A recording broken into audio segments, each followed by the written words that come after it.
श्री हनुमान जी महाराज जो कि कथा के सर्वश्रेष्ठ श्रोता हैं। प्रभु चरित्र सुनवे को रसिया, राम लखन सीता मन बसिया। कहीं भी हनुमान जी के सानिध्य में कथा होती है तो हम सबसे एक बात निवेदित करते हैं कि श्री हनुमान जी महाराज को सिंदूर चढ़ाया जाता है। हनुमान जी महाराज को अकौआ के पत्रों पर राम राम लिख करके लोग माला बना करके पहनाते हैं। श्री हनुमान जी महाराज को गदा अर्पित की जाती है। हनुमान जी को लड्डू के भोग लगाए जाते हैं। पर गोस्वामी तुलसीदास जी ने हनुमान चालीसा में केवल एक बात लिखी है कि हनुमान जी को क्या प्रिय है। प्रभु चरित्र सुनवे को रसिया, राम लखन सीता मन बसिया। किसी को, बहुत ध्यानपूर्वक सुनिएगा, किसी व्यक्ति को जलेबी बहुत प्रिय है और आप जब उसके पास जाते हो तो लड्डू ले जाते हो या रबड़ी ले जाते हो, कलाकंद ले जाते हो, मोहन थार ले जाते हो, बालूशाही ले जाते हो। मुंह में पानी तो नहीं आ गया आपके? इतनी मिठाई के नाम ले दिए हमने। पर सामने वाला आपकी सहजता और आपकी लाई हुई वस्तु को स्वीकार तो करेगा, प्रसन्नता से रख लेगा। हाँ हाँ, अरे वाह भैया लड्डू लाए, लाओ धर दो। लेकिन यदि उसकी प्रिय वस्तु आप लेकर के जाएंगे तो वो रखेगा नहीं, तुरंत खोल करके उसको चख लेगा। अच्छा जलेबी लाओ, लाओ भाई, अरे गरम गरम है, अभी अभी पा लेते हैं। चाहे उसका पेट भरा हो, चाहे वो कितना भी तृप्त क्यों ना हो, उसकी प्रिय वस्तु उसके सामने प्रस्तुत करोगे तो तुरंत लेगा।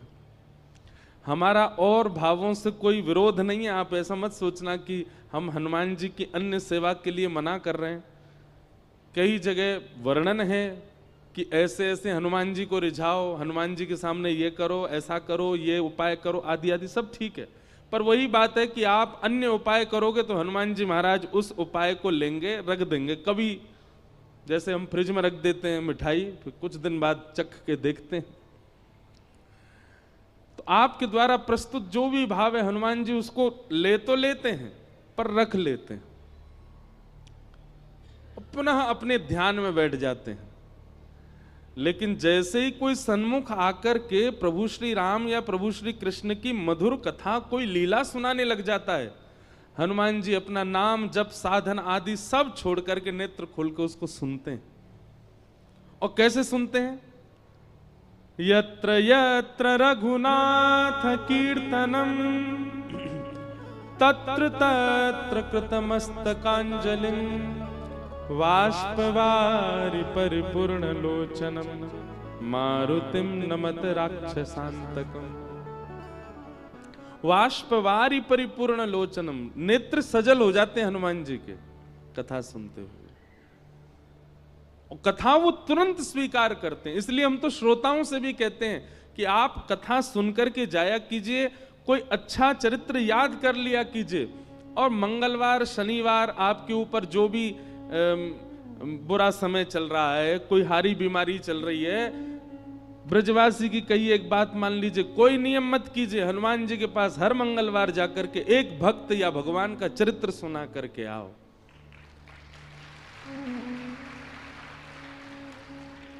महाराज 108 सोमवार, वो क्या बोलते हैं, 108 मंगलवार, 11 मंगलवार आदि आदि, ये सब क्रम है कि जाओ हनुमान जी के पास जाके चोला चढ़ाओ, ये करो, तुम्हारे आर्त दूर हो जाएंगे।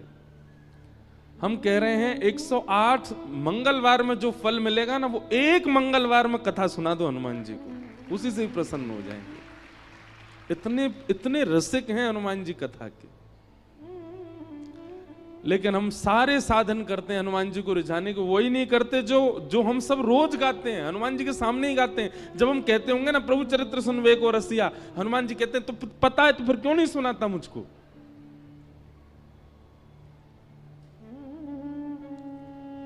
इसलिए भैया हमारी कही एक क्रिया हमने बहुतों को बताया है कि हनुमान जी को प्रसन्न करना है तो कथा सुनाओ। हमारी तो कथा के मुख्य श्रोता ही हनुमान जी हैं। आपको दिख जाए तो बहुत बड़ी बात है। ये देखो,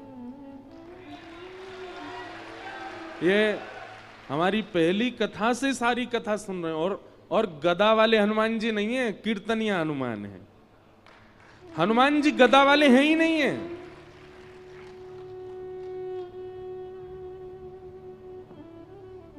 गदा पर अगर दृष्टि जा रही है तो इसका मतलब आप हनुमान जी का प्रभाव देख रहे हो। पर हनुमान जी का अगर स्वभाव खोजो, हनुमान जी के हृदय में झांक करके देखो, तो हनुमान जी गदा तो उठाते ही नहीं है, बहुत कम। वह उठाई थी राम रावण युद्ध में, उसके बाद हनुमान जी गदा साइड में रखी रहती है। हनुमान जी के हाथ में तो करताल रहती है, कीर्तन करते हैं। हनुमान जी के हाथ में तो वीणा रहती है, हनुमान जी वीणा बजाते हैं। चारू लता सखी के स्वरूप में निकुंज में जब राम जी जाते हैं तो रात भर वीणा सुना करके राम जी को सुलाने की सेवा है हनुमान जी की। वीणा बजाते हैं।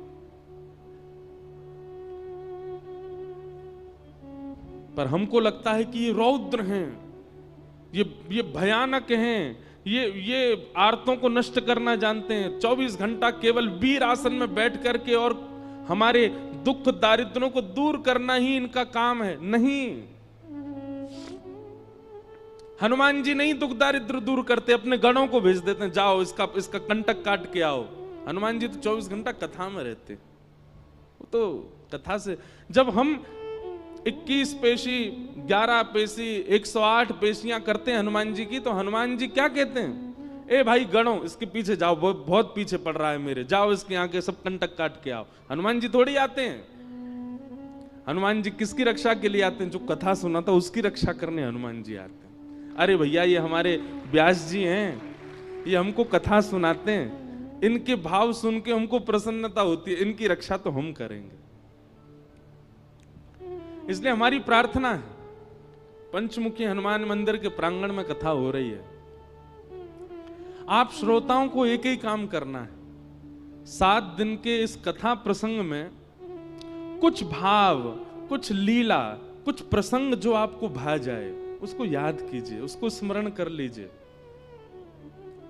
वैसे तो यहां बैठ करके तो हनुमान जी पूरी कथा सुन ही रहे हैं, पर आपके क्षेत्र में भी जो हनुमान जी का मंदिर हो वहां जाइएगा और एकांत में दूर बैठ करके श्री हनुमान जी से नेत्र मिल रहे हो, भीड़ बहुत ज्यादा हो तो चिंतन कर लो हनुमान जी का, वो कथा सुना। हजारों लाखों की भीड़ मंदिर में होगी, लेकिन हनुमान जी आपके सामने ही बैठे होंगे, क्योंकि आप कथा सुना रहे हैं। तो आपसे हमारी प्रार्थना है, हनुमान जी को कथा जरूर सुनाया करो। गोस्वामी तुलसीदास जी को राम जी मिले ही हनुमान जी की वजह से, और हनुमान जी मिले कथा की वजह से। सबको कथा पता ही है। गोस्वामी तुलसीदास जी एक वृक्ष में रोज जल डालते थे अपने नित्य क्रम में, तो उस जल पर कोई ब्रह्म प्रेत रहता था। वो प्रेत 12 वर्ष के बाद जब मुक्त हुआ, गोस्वामी जी के चरण पकड़ लिए, बोले आपने मुझे मुक्त कर दिया, मैं जाते जाते कुछ वरदान देना चाहता हूं, मांग लीजिए। गोस्वामी जी बोले हमको राम जी से मिलवा दो। प्रेत बोला राम जी से मिलवाने की सामर्थ्य मेरी होती तो मैं प्रेत क्यों होता? गोस्वामी जी बोले कुछ तो करो, क्योंकि तुम मानव नहीं हो, प्रेत हो, तुम्हें कुछ तो पता होगा ठाकुर जी के बारे में। तो वो प्रेत कहता, बोले हाँ, जिनके मारे हम प्रेतों के प्राण निकलते हैं उनका पता हमको रहता है। कौन? हनुमान जी। वो कहां घूम रहे हैं, कहां बैठे हैं, क्या कर रहे हैं, ये हम सब प्रेतों को पता होता है, और वो आपको राम जी से मिलवा सकते हैं। तो फिर गोस्वामी जी बोले वो कहां हैं आजकल? बोले अरे वो रोज आपकी कथा सुनने आते हैं। 80 घाट पर जब आप कथा करते हैं तो जितने श्रोता आते हैं उनमें हनुमान जी भी आते हैं। रुग्ण सी अवस्था होगी, वृद्ध सा भेष है, उनके पास कोई बैठता भी नहीं है, उनको देख के ऐसा लगता है ना जाने कितने दिनों से नहाया नहीं व्यक्ति, वो बड़ा दीनहीन सा पीछे बैठ के कथा सुनता है आपकी। बोले हाँ, बोले वही हनुमान जी हैं, पकड़ लो चरण। और गोस्वामी जी ने कथा के बाद चरण पकड़ लिए। वो तो छुड़ाने लगे, अरे व्यास जी आप चरण क्यों पकड़ रहे हैं, मैं सामान्य सा जीव, मैं दीनहीन सा प्राणी, आप मेरे बोले कोई दीनहीन नहीं हो, मैं जानता हूं आप हनुमान जी हो।